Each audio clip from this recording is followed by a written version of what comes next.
अस्सलाम वालेकुम। घमंड अगर करोगे तो आसमान से गिरोगे। जी हाँ, घमंड अगर करोगे तो आसमान से गिरोगे। दोस्तों, आज हम बात करेंगे इस ख़तरनाक बीमारी घमंड की, उससे आने वाली सड़ी बदबू की, उसके अंजाम की और उससे बचाव की। कितनी दिलचस्प बात है ना ये कि हम सब किसी भी घमंडी इंसान को बिल्कुल भी पसंद नहीं करते, लेकिन जब कभी हमें मौका मिलता है तब हम घमंड ज़रूर कर लेते हैं।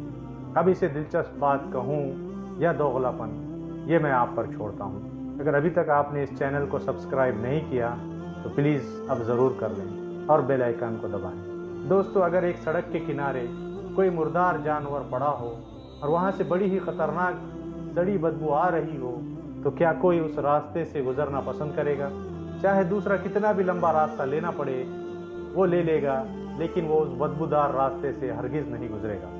हाँ, अगर किसी की कोई बहुत ही बड़ी मजबूरी हो तो वो उस रास्ते से गुज़र जाएगा, लेकिन अपनी नाक को कपड़े से ढांक लेने के बाद। और यही कुछ हाल होता है घमंडी इंसान का। कोई भी उसके करीब भी फटकना नहीं चाहता, और अगर किसी की बहुत ही बड़ी मजबूरी हो तो वो उसके करीब से गुज़र तो जाएगा, लेकिन बहुत ही नफ़रत और कराहत के साथ। और ये इसलिए नहीं कि वाकई वहाँ कोई बदबू आती हो जिसे हमारी नाक सूंघ लेती हो, बल्कि ये बद अखलाक़ी की बदबू होती है, ये बदमिजाजी की बदबू होती है, ये बदसलूकी की बदबू होती है, और ये गलत रवैये की बदबू होती है। और ये बद अखलाक़ी की बदबू उस मुर्दार जिस्म से आने वाली सड़ी बदबू से भी ज़्यादा ख़तरनाक होती है। और यही वजह है कि तमाम इंसान ऐसे घमंडी लोगों से दूर भागते हैं। घमंडी लोग किसी की सुनना नहीं चाहते, किसी से सीखना नहीं चाहते, किसी की तनकीद बर्दाश्त नहीं कर सकते, अकेले रह जाते हैं, डिप्रेशन का शिकार होते हैं और बिलाखिर ज़िंदगी के हर मुहाज पर फेल और नाकाम हो जाते हैं। अगर आप घमंड की तारीख़ जानना चाहते हैं तो कुरान के इस किस्से को जान लें कि जब अल्लाह ने आदम अलैहिस्सलाम को पैदा किया और फरिश्तों को हुक्म दिया कि आदम को सजदा करें, तो सब ने सजदा किया सिवाय इबलीस के।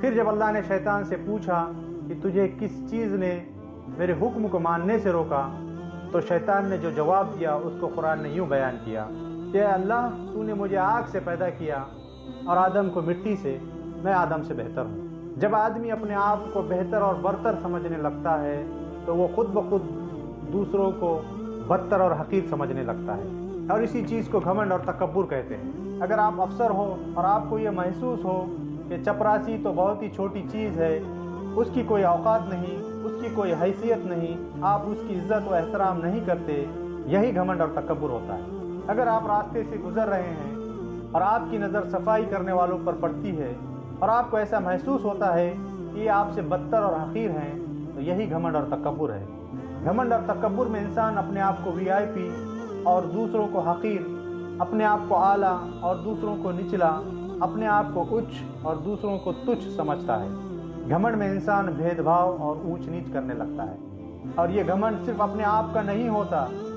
बल्कि जब भी आप ये महसूस करें कि मैं, मेरा ख़ानदान, मेरी जात, मेरी कौम, मेरा कबीला, मेरी जमात, मेरी पार्टी ही सबसे आला और बरतर हैं और बाकी सब हकीर व बदतर हैं, तब भी ये घमंड और तकब्बुर होता है।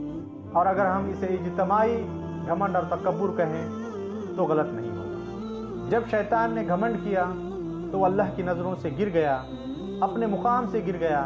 अल्लाह ने उसे आसमान से नीचे फेंक दिया।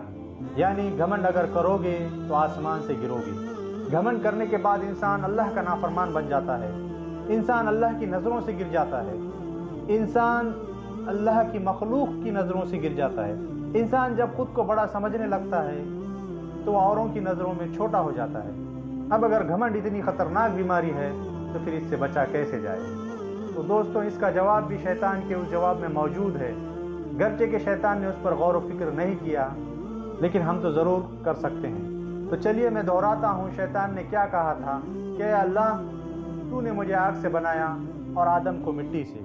उसने ये कभी नहीं कहा कि अल्लाह, मैंने अपने आप को आग से बनाया और आदम ने खुद को मिट्टी से। जब बनाया ही अल्लाह ने था तो शैतान को घमंड व तकब्बुर करने का हक़ कैसे हासिल हुआ? अब अल्लाह जिसे चाहे आग से बनाए, जिसे चाहे मिट्टी से बनाए, जिसे चाहे किसी और चीज़ से बनाए, जिसे चाहे बग़ैर किसी चीज़ के बनाए। इसीलिए किबरियाई, बड़ाई, اور حمد و ثنا صرف اور صرف اللہ کے لیے ہے۔ تو گھمنڈ سے بچنے کے لیے ہمیشہ ایک بات یاد رکھیں کہ آپ کے اندر جو بھی خوبی ہے، جو بھی کمال ہے، اور آپ کو جو بھی نعمتیں حاصل ہیں، آپ کے پاس جو بھی دولت ہے، آپ کے پاس جو بھی شہرت ہے، یہ سب کے سب اللہ کی دی ہوئی ہیں۔ اس لیے آپ کو کوئی حق نہیں ہے کہ آپ اس پر گھمنڈ اور تکبر کریں۔ اللہ جسے چاہے دے، اللہ جسے چاہے نہ دے۔ اور جب بھی کبھی آپ کسی انسان کو حقیر و ذلیل سمجھنے لگیں تو یاد رکھیں کہ اسے بھی عزت و احترام کا اتنا ہی حق حاصل ہے جتنا کہ آپ کو۔ اگر آپ اس کو ذلیل کریں گے تو اصل میں خود کو ہی ذلیل کریں گے۔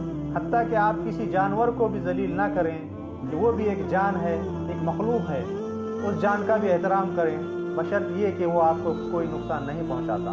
اسی طرح اپنے چھوٹے بچوں کا احترام کریں، ان کی عزت کریں کہ کل جب وہ بڑے ہو کر سماج میں جائیں تو ایک ایسے سماج کی بنیاد ڈالیں جس میں لوگ ایک دوسرے کی عزت و احترام کو اپنے اوپر فرض کر لیں۔ آخر میں ایک بات کہوں گا کہ اللہ کے رسول صلی اللہ علیہ وسلم نے فرمایا، جس شخص کے دل میں رائی کے دانے کے برابر بھی گھمنڈ ہوگا، تکبر ہوگا، وہ جنت میں نہیں جائے گا۔ اگر آپ نے ابھی تک اس چینل کو سبسکرائب نہیں کیا تو آپ ضرور کر لیں اور بیل آئیکن بھی دبائیں تاکہ اس طرح کی اچھی باتیں آپ تک آسانی سے پہنچ سکیں، اور اس ویڈیو کو زیادہ سے زیادہ شیئر کریں تاکہ آپ کے قریبی لوگ اس خطرناک بیماری سے بچ سکیں۔ السلام علیکم۔